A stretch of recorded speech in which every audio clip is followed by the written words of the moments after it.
you guys, we are back here in San Jose for season number 2. So I think we're ready to get right into it. I showed you guys the lines in the last video that we are projecting for this season. I think Kane up there with Eklund is really going to help, as well as Hurdle. We have our scouts fully sent out. I think all we have left to do is to actually get into regular season sims. So I'm going to go ahead and get us up to the regular season. We will jump right back when we are there, and we'll go ahead and start the regular season. So give me just a second. All right, so we are up here at the regular season. We've got all of our lines taken care of. We got scouts sent out. So we're all good there. I think our next thing to get into is just going to be getting back into the simulation for season number 2. So I'm going to go ahead and do the same thing I did last season. We're going to go 20 games at a time, 20 or 21, depending on how it goes. So I will catch you guys at the end of the first 20 or 21 games. So give me 1 second. We'll be right back. So we are 20 games in now. So William Eklund is our team leader at 17 points. Unfortunately, we are sitting at 7, 12, and 1. Not too much better than last year. I mean, we are, looks like 3rd or 4th worst in the NHL. So still, obviously, we don't have the depth. We don't have those extreme studs on the top line. I mean, we have Kane, but Eklund is still growing. Looks like he's going to have a decent year, though. 17 points. Looks like Patrick Kane could be doing a little more, but Montour is also helping out that top line there. So honestly, I mean, as expected, I didn't expect us to be an unbelievable team. Capo Kakinen is, I mean, could be doing a little better as a starter, but above a 900 save percentage, so I can't really complain too much about that. So there is how we stack up after 20 games. I think, I mean, same thing, the Sharks, we definitely knew we were a rebuilding team. We need to try and get this young, we need to try and turn ourselves into a young, very successful roster, high-skilled young, so we can stay successful for a while again. So we knew it was going to take some time to develop. Kind of expected this in year number 2. The unfortunate part is, as you can see, in our last 10, we are 2-7-1. We actually started 5-5-1. So we were 500. We went on a bit of a cold streak, but nothing we can't handle. I'm going to go ahead and get the scouting going, and we'll go ahead and jump back into simulation. So I will come back after our next 20 games about halfway through this season. So catch you guys in a second. All right, so we are up here at the mid part of season number 2. So we are sitting at 18, 21, and 1. We are 7-3 in our last 10. But we are still sitting 7th in the Pacific Division at 37 points, 7 points behind any wild card spot. I fully don't expect this to be a playoff contending team by any means. So I'm pretty comfortable with where we're sitting. Brandon Montour is our point leader at 36 points. So not too bad for him. Patrick Kane up at 34, Eklund at 33, Hurdle at 32. So pretty much where I expected. If Eklund was like at an 87, 88 overall, that top line would probably be doing a lot better. We'd probably have a much better record. But he is still growing. He's only 22 years old, so he still has time to grow. I expect him to get up to like an 88, 89, maybe gain some X factors would be really nice. But they're pretty much performing how I would expect them to. Kakinen is at 14-14 now. His save percentage went up. His goals against went way down, but Blackwood definitely stopped performing as good. I mean, when you don't have a guaranteed bona fide starter, both of your guys could pretty much just rotate. It is definitely a little harder to get that consistent goalie performance, but this is what we're sitting at 40 games through the season. I will show you guys, we haven't done any potential scouting yet, so we don't have any of the potential, but here is where we're sitting at for, as you can see, obviously some of them aren't currently being scouted because they already have been. We've done player style, we have done strengths and weaknesses, and we have done skills assessments. So you can see this guy, all 3 of those are completely done. We just don't have his potential uncovered yet, which is what we're going to go ahead and do last. We're almost there.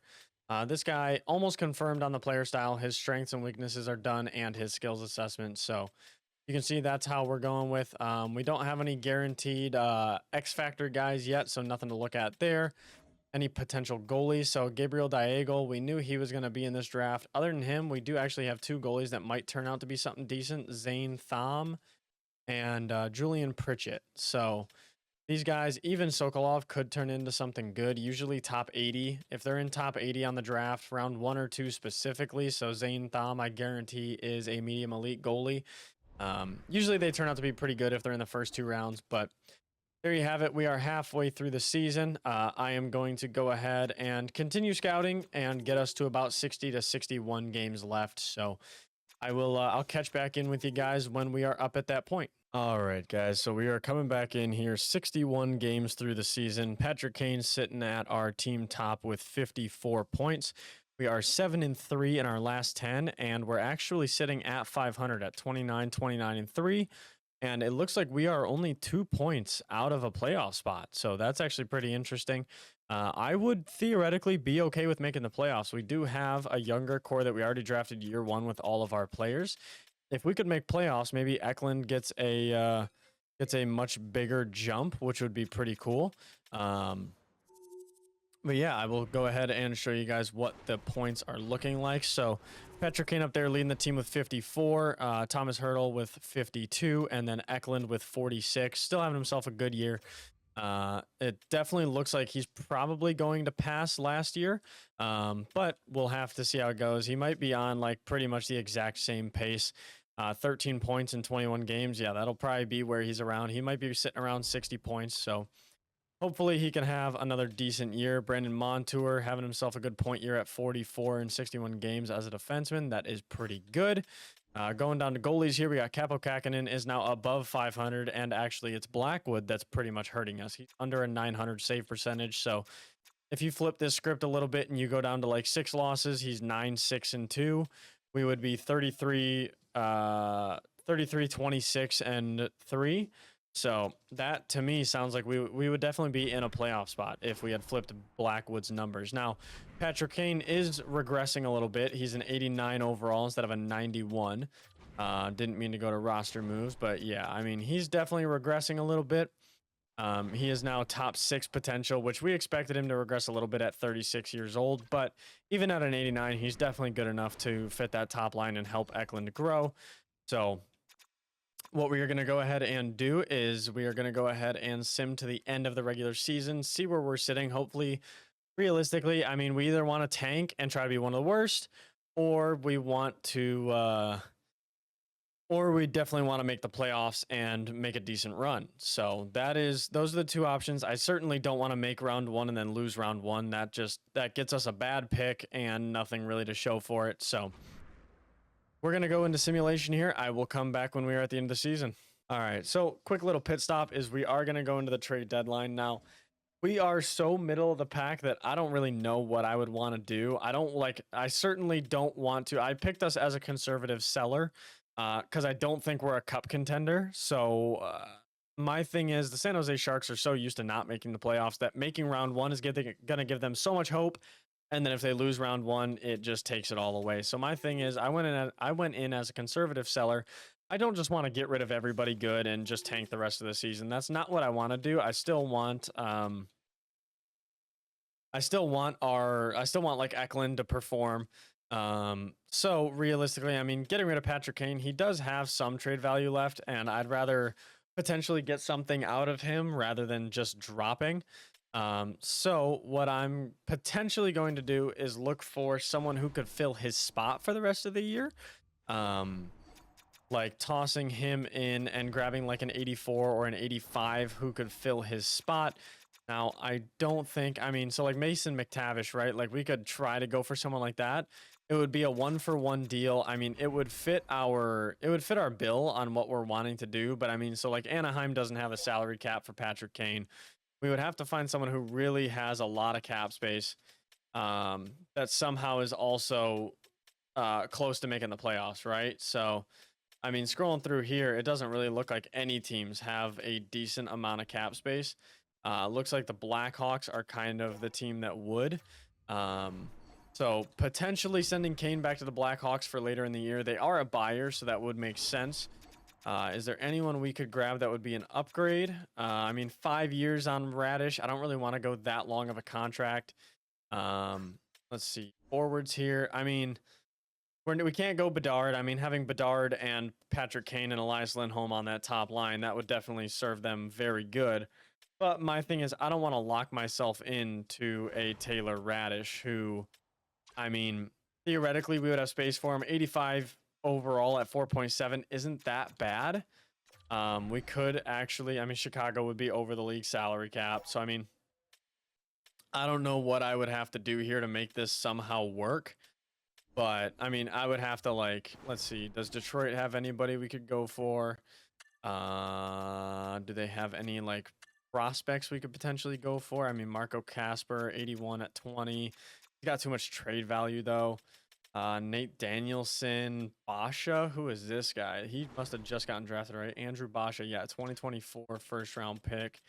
That's not awful. Dower Nilsson, same thing. But I mean, like, other than that, we don't really have anyone that like fits the bill we're looking for. I mean, Berggren up at an 84, one year left. I mean, that's a potential, right? I mean, he could play top line time for us. He's got the good puck skills. But I would rather just leave Kane where he's at on that top line to help Eklund throughout the rest of the year. We can't go ahead and get any of these guys. They also have too many years left. I don't want to pay him like that. I mean, Raymond would be one I wouldn't be too upset about, but I would like to differ this series a little bit from the last ones. Sider's pretty good up there. Shillington they actually have.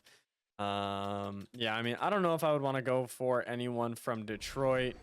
And other than that, the salary cap just looks pretty bad. Like I don't think there's any team that could theoretically find his salary appealing. Let's go ahead and take a look at forwards. I mean, yeah, the guy we would go for would be like Lafreniere, but same thing as like they would not have that salary. New York Rangers would be over league max salary cap. I mean, theoretically, I could retain some of his salary because it only matters for this year. And we definitely have the cap to be able to do it. Like I could bump this all the way up to like 50%. But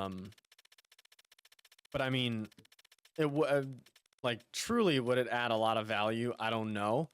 Getting Lafreniere would definitely be a good young piece to also put on that top line. Hopefully he could get up to like an 88, 87, like 88, 89. Let's see. So if we also add Lafreniere in this deal, even with half retained, they are still over the league max salary cap. It's by 0.081, but they are. So Lafreniere would be the only one I would even potentially go for there. I mean, do the Seattle Kraken have anybody? I mean, this is the kind of thing where I'm talking about, like, we're not really doing anything with this. I don't want to trade a rental for a rental. That doesn't make any sense. It would have to be for a piece we would use in the future, like Beniers. Someone like Beniers wouldn't be awful, but then I have to toss in even more. I'm not willing to give up like Finley or Ginla. I'm not willing to give up our young guys. No Haltonen, no Musty. I'm not willing to give up any of those guys. Beauvillier, Corrali, Sturm, Bystedt, no. I mean, yeah, even like I'm just not willing to give up any of it. I mean, potentially like a third and a seventh. I just don't think that gets the trade value anywhere near close enough for them to be able to, for them to be willing to take that. Beniers would definitely be a guy I would love to have on the team for the future because we would have our two-way forward and our playmaker already set. We would just need a sniper of the future. I'll go ahead and try this one. But yeah, I mean, they're just not willing to cough up Beniers for a rental player. So that makes a whole lot of sense.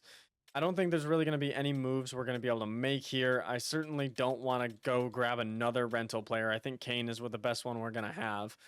So I am just going to exit the trade deadline here. We are going to go ahead and leave it the way it is. I'm going to simulate the rest of the season. As you can see, we are even a above 500 team right now. I will fill you guys in here. 2 seconds and Mugly for Joel Eriksson Ek and Johansson. Any other big trades? Philip Kurashev on waivers. Let's see. Is there any reason to get him? 79 overall. 2.2 mil. No, I'm going to decline that. I don't need that. But okay, so we got 18 more games in the regular season. I'm going to go ahead and simulate those, and we will be back at the end of the season to show you guys the results. So give me 1 second. All right, so jumping back in here, we are at the end of the season. 82 games played. Patrick Kane put up a crazy season with 40 goals, 40 assists, up at 80 points. Now, unfortunately, we finished 40, 39, and 3. We were a 40-win team. We were 2 points shy of a playoff spot. So that's really going to hurt us with 83 points. We got 3 teams under us there, 3 there. So we're dropped down to 7, 8, 9. It looks like we're going to be sitting somewhere around 10. So maybe we'll still get a medium elite player in the first round. You never know. We're going to go ahead and do a season wrap up here. Patrick Kane with 80 points, definitely really helping. Eklund with a 63-point year, so he had a better year than last year. Hurdle up at 70 points, Montour up at 64, so definitely some really good performances out of our top guys. LeBanc at 50, Zadina actually had 41. He'll probably stay at an 81. Other than that, I can just do a quick scroll through and show you guys what everybody did. We can go to our goalies as well. There you go. Kakinen actually had a positive year, so if Blackwood would have played a better backup goalie, we actually would have probably for sure made the playoffs. I mean, if he even gets up to 10 wins, even if he's still a losing goalie at 10, 11, and 2, we would have made the playoffs. So Kakinen definitely did his job. I am very happy with the way he played. Sub 3 goals against average, 909 save. Can't be too mad about that. I forgot to show you guys. We will show you guys the league leaders really quick. Go ahead and actually scroll down. I'm so used to playing as Detroit that it's up. Entire league. So here you go. Your goal leader is Alex Ovechkin. I'll show you guys his total goals. There you go. He's at 936, chasing 1,000 at 39 years old. So doing pretty good there. Kucherov and Connor also in the 50-goal club. Your 100-point getters, there's a decent amount of them. Zibanejad, Panarin, McDavid, Fox, Scheifele, Suzuki, Connor, and Ovechkin. Zibanejad leading the league in points with 121. So great year there for the two Ranger duos of Panarin and Zibanejad. Adam Fox as well there with 100 points on the Rangers. So Scheifele and Connor too on the Jets as well. Here are your top goalies in the league. Win leader was actually Elvis Merzlikins, with Darcy Kemper tied and Hellebuck down at 41 under them. Your top save percentage guy as a starter would have been Markstrom at 923. After him, it is Vitek Vanacek. So pretty good years out of those goalies. Tristan Jarry also having himself a good year. So your top shutout guy, Jacob Markstrom, had 9. So massive year for Markstrom. Sitting at an 85 overall. He had himself a great year. Your Calder is most likely going to Grabeshkov with 60 points. There you go. Alexander Grabeshkov up to an 85 with that franchise potential. Could be seeing more X factors out of him sometime soon. Sean Farrell, not sure. Other than that, I mean, sort of same thing. I mean, 33 points out of a guy that's not an outstanding season. So Grabeshkov was your one rookie. He is definitely going to win the Calder. And any rookie goalies, we had Jesper Wallstedt at 82 overall with that medium elite, having himself an okay year, but it's a backup year. Lucas Dostal, same thing. He's actually at an 83 where Wallstedt's at an 82, but Wallstedt's got that medium elite potential. So there you go. There is the season wrap up for the NHL in season number 2. And the San Jose Sharks missed the playoffs. So we got a lot of off-season choices to make. I'm going to go ahead and do the scouting in the offseason. I will show you guys. Here is the draft class that we have uncovered so far. We do still have Misa being scouted. We do still have Gavin being scouted. Roger McQueen, Rodney Keefe, and Michael Foote. He does have a guaranteed X Factor. Rodney Keefe does not. Is there anybody else who has a guaranteed? Roger McQueen does have guaranteed magnetic. So a bunch of good players here that we would be able to pick from. I mean, same thing as Michael Foote would probably be the guy we'd want to go for as that sniper, because we have the playmaker already. So getting that guy who will score with him would be ideal. The other cool one to look for would be Bedrick Hollick, another offensive defenseman elite. So having 2 of those guys on the defensive side that we could play like tandems on power plays would be pretty cool. But we will get to all of the off-season stuff in the next video. Go ahead and let me know what you guys think of the squad, how it's lined up so far. I will show you guys just at the end here what contracts we have expiring this year, which ones we don't. So here you go. These are the ones that aren't expiring.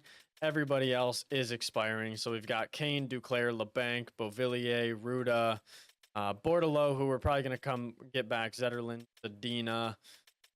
Keep on going down here. I mean, pretty much everybody else except for these guys. So you know who our stars are that are coming back. We can theoretically keep Montour, or we could move him at the draft for somebody else. We're not sure how the rest of our players are going to look. Like Yakola might go up into the 80s. We never know. Peterson might get a little bit of a bump. Probably not with that top 9 though. So let me know what you guys think down in the comments. I will definitely take all of them to heart, and we will and I'll catch you guys in the next video. So we'll get into the year 2 offseason and try to turn the San Jose Sharks into a winning team with some younger prospects. Take it easy, guys. Peace.